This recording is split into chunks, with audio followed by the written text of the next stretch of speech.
반도체 이야기 구체적으로 나눠보겠습니다. 우리나라에서 반도체 분석의 대가로 꼽히는 분이시죠. 현대차증권 노근창 센터장 모셨습니다. 안녕하세요. 안녕하세요. 네, 저희가 삼성전자 실적 발표할 때마다 저희에게 전략을 주고 계신데 그 전에 그러니까 작년에 3분기 발표할 때도 그랬고 바로 직전에 1월 27일에 작년 4분기 삼성전자 실적 발표할 때도 그렇고 삼성전자는 지금 적극적으로 매수할 때가 아니라고 말씀을 지속적으로 요즘 주고 계시거든요. 포지션 변화가 있는 건데 그 전략 변화가 없으실까요? 삼성전자가 사실 뭐 메모리 반도체만 한다고 하면 어차피 하반기에 이제 디램 가격 상승은 뭐 가능하기 때문에 계속해서 저점 매수 하셔도 되지만 물론 그렇다고 지금 저점 매수는 유효합니다. 그렇지만 스마트폰이랑 가전 제품, 디스플레이 모두 다 이제 소비자 제품이고요.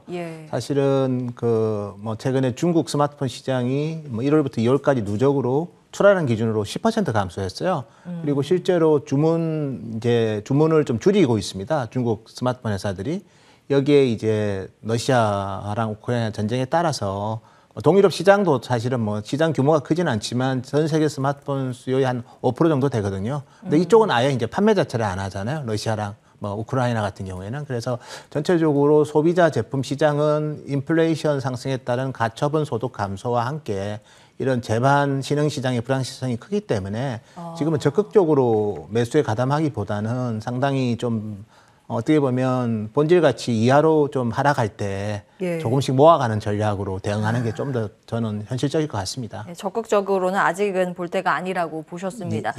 지금 유튜브 채팅창에 진님께서 반도체 찐고수 노 센터장님 나오셨네 하셨는데 여러분들 혹시 이제 반도체 관련해서 궁금한 점 있으시면 지금 유튜브 채팅창에 글 남겨주시기 바라겠습니다. 방송 중에 좀 소화하면서 소통하면서 이야기 나눠보도록 할 거고요. 지금 그래도 좀 기대 심리가 되는 게 중국의 파운드리를 압박하면서 미국 쪽에서는 그래도 장비 투자가 일어나지 않을까라는 부분이거든요. 기대 요소는 아닐까요? 네, 중국의 SMIC랑 넥스칩 그 뭐 두 회사를 대표 기업으로 본다면 SMIC가 사실 공정이 삼성이랑 물론 경쟁하는 공정도 있지만 저희 나라 특히 삼성의 주가 모멘텀은 이제 7나노 이하 공정이라고 봐야 되고 SMIC는 이제 14나노 이쪽, 28나노 이쪽이기 때문에 그런 압박을 가하더라도 뭐 반사이익을 크게 받지는 않을 것 같고요. 다만 이제 파운드리 업황 자체가 지금 반도체 업황 중에서는 제일 좋습니다.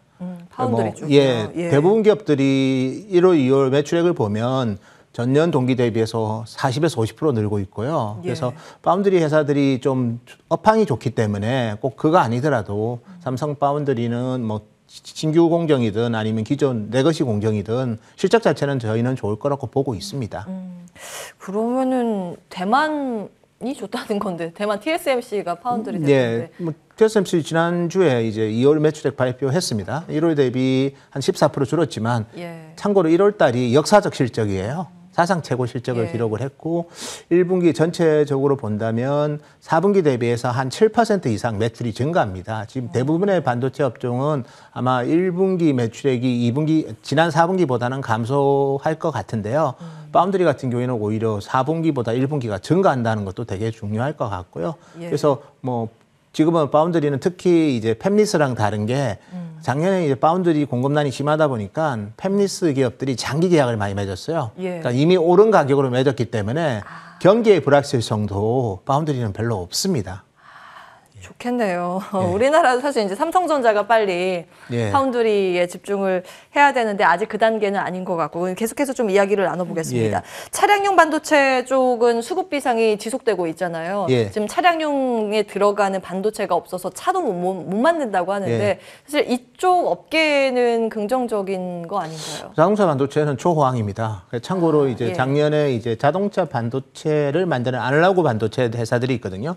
대표적으로 인피니언, NXP, TI 뭐 이런 기업들이 있는데 이 회사들의 자동차 반도체 매출액은 2021년에 매출액이 대부분 32%에서 40% 중반까지 매출이 증가했습니다. 근데 올해도 지금은 자동차 반도체 공급난이 상당히 심하고 1분기는 수요의 한 60%, 그다음에 2분기는 한 65%밖에 공급을 못 합니다. 그렇기 때문에 엄청나게 이제 가격 프리미엄을 받으면서 제품을 판매를 하고 있기 때문에 자동차 반도체 업종은 저희가 봤을 때는 2023년까지는 호실적이 저희는 뭐 충분히 가능하다 그렇게 보고 있습니다. 예. 이쪽은 좀 호실적이 예상된다고 하셨는데 그럼 우리나라의 대표적인 차량용 반도체 업체가 있을까요? 뭐 사실은 뭐 저희는 미미하다고 봐야 될 것 같고요. 한국은, 그렇지만 일부 예. 뭐 인포테인먼트 쪽으로 뭐 텔레칩스 같은 회사들, 예. 그다음에 최근 들어서 MCU 쪽으로 자동차 반도체 쪽으로 이제 신제품이 조금씩 나오고 있는 대표적인 기업이 이제 어버브 반도체 같은 회사들, 뭐 이런 기업들은 중장기적으로 저희는 수혜 가능성은 충분히 있지 않을까 그래 보고 있습니다. 예. 사실 차량용 반도체는 미국 쪽이 많기는 한데 우리나라 쪽에서도 이제 이쪽을 공략하고 있는 기업들 발굴해 본다면 텔레칩스와 어보브 반도체 말씀을 주셨습니다. 이 기노브로는 수혜가 예상된다고 하셨는데 기노브이기 때문에 단기적으로도 볼만한 게 있는지 조금 더 이야기를 나눠보겠습니다. 디램 가격 상승 전망이 계속되고 있습니다. 물론 이제 고정거래가 1년 단위로 하는 쪽은 아직 좀 하락인데 하루하루 내는 현물 데이터가 좀 올라가고 있어서 그러면 다음 장기 계약 때는 조금 올라가지 않을까 뭐 이런 논리인 것 같아요. 네, 사실은 이제 중국 그다음에 동유럽 이런 쪽이 좀 불확실성이 없었으면 빠르면 랜드가 지금 또 키옥시아 공장 오염 문제 때문에 예. 랜드 가격 오를 때 이제 보통 이제 디램과 랜드를 동시에 패키징해서 파는 MCP 제품이 같이 오를 수 있거든요. 그래서 조기 반등 가능성도 있었지만 예. 현실적으로 지금은 이런 신흥시장의 스마트폰 수요랑 그다음에 어쨌든 그 인플레이션이 높아지면 뭐 사실 먹고 사는 게 더 중요하지 전자제품을 교체하기는 힘들거든요. 예. 그래서 스마트폰, PC가 동시에 2분기에 이축될 가능성이 있습니다. 지금도 그렇지만 그래서 저희는 디램 가격의 반등은 2분기에 있을 가능성은 상당히 미미하고 현실적으로는 한 3분기 정도로 보는 게 맞고요. 최근에 마이크론이 이제 고객사랑 디램 가격 협상을 했는데 예. 가격 인하를 또 했습니다. 그래서 시장에서 기대하는 2분기 내 디램 가격 반등 가능성은 상당히 낮아지고 있다. 이렇게 보시는 게 좀 더 현실적일 것 같습니다. 디램 쪽의 가격 하락이 당분간 더 지속될 가능성이 있다고 보셨으면 삼성전자하고 SK하이닉스는 조금 더 떨어질 가능성이 높다고 보시는 거예요. 근데 이제 디램 가격이 이제 낙폭이 축소될 때 주가가 보통 반등을 합니다. 그래서 예. 2분기부터는 디램 가격이 뭐 2, 3% 수준으로 1분기 대비 하락하는 수준이 될 것 같고요. 그리고 이제 우리가 소비재 제품 같은 경우에는 경기에 되게 민감한데 이제 이번 올해 같은 경우에는 이제 서버 디램이 전체 수요의 35% 정도 되거든요. 서버 디램은 이제 소비재가 아니라 B2B 제품입니다. 근데 이 제품들 같은 경우에는 이제 하반기에는 이제 DDR5 수요가 크고 특히 DDR5 같은 경우에는 서버의 전력 소모를 서버 전체적으로 보면 한 30% 정도 줄일 수도 있습니다. 그렇기 때문에 예. 데이터 센터에서 그린 서버 모듈을 저희가 그린 딤이라고 하거든요. 그린 딤? 딤, DIMM이라고 해서 듀얼인 메모리 모듈이라고 부르는데 뭐 그런 제품에 대한 수요는 하반기에 커질 수 있기 때문에 B2B와 관련된 서버가 하반기에 이제 저희는 뭐 특히 좋아질 수 있기 때문에 뭐 1분기가 좀 마지막 힘든 시점이라고 봐야 되고요. 예. 2분기 실적이 가시화되는 시점부터는 좀 저희는 뭐 주가는 상당히 방어적일 수 있다 그렇게 보고 있습니다. 1분기가 어려운 시기고 2분기부터 괜찮다고 하면 2분기는 당장 4월이니까 얼마 안 남았네요. 그러면 지금 말씀 주신 것을 종합적으로 보면 자동차 반도체 좋고 파운드리 반도체 좋고 서버 디램은 좋다고 보셨어요. 예, 그러면 사실 이 포지션이 높은 쪽은 삼성전자는 가전이 있어서 아무래도 그렇죠. SK하이닉스가 비중이 높지 않습니까? 예, 서버 디램. 그러면 SK하이닉스는 적극적으로 투자를 고민해도 된다라는 네, 지금은 의견이실까요? 저는 이제 어차피 글로벌하게 IT 펀드가 있을 거예요. 그다음 ETF도 반도체 펀드가 있을 건데 예. 예를 들면 이제 그런 펀드 내에서 지금은 이런 경기의 불확실성을 상대적으로 조금 디펜드할 수 있는 거를 골라야 되고, 방어할 수 있는 것, 그러면 예. ASP가 계속 올라가는 자동차 반도체, 가동률이 100%이면서 ASP가 올라가는 파운드리 이쪽은 되게 디펜시브한 거고요. 예. 메모리 반도체는 뭐 모바일이랑 PC가 있기 때문에 방어적이지는 않습니다. 실적의 불확실성은 있지만 그래도 서버 쪽이 많으면 예. 일정 부분은 또 상쇄가 되거든요. 그래서 소비자 가전 제품 비중이 큰 삼성보다는 지금은 하이닉스가 훨씬 안전하죠. 예.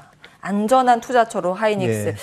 약간 제가 이제 여기 들어오기 전에 이제 뵙기 전에 조금 고민이 됐던 게 원래 노근창 센터장께서는 늘 레포트 내시는 거 보면 기업 분석이 많았거든요. 뭐 삼성전자, SK 하이닉스, 장비 개별 기업들 뭐 이런 분석이 많았는데 최근에는 그쪽을 안 내시고 그냥 산업으로 묶어서 내시더라고요. 특별한 이유가 있으실까요? 지금은 솔직히 실적의 불확실성이 뭐 그런 대외 변수 때문에 있기 때문에 저희가 이런 실적이 나올 것 같아서 레커멘드를 할 수는 있지만 실적이 자꾸 바뀔 수가 있거든요.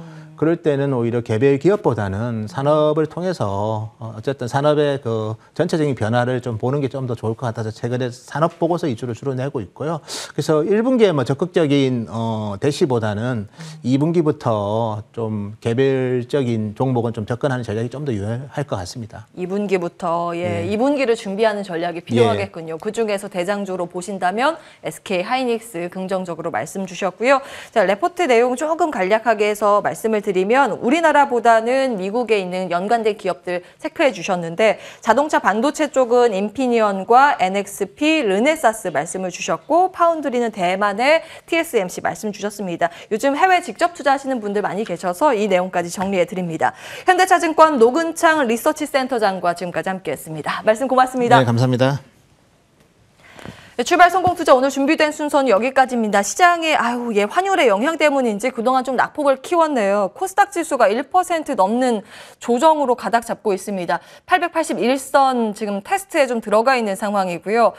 2차 전지 배터리 쪽이 좋지 않습니다. 리스크 관리하셔야겠습니다. 이어지는 순서를 통해서 오늘도 MTN과 현명한 전략 세우시기 바랍니다. 끝까지 시청해주신 여러분 고맙습니다.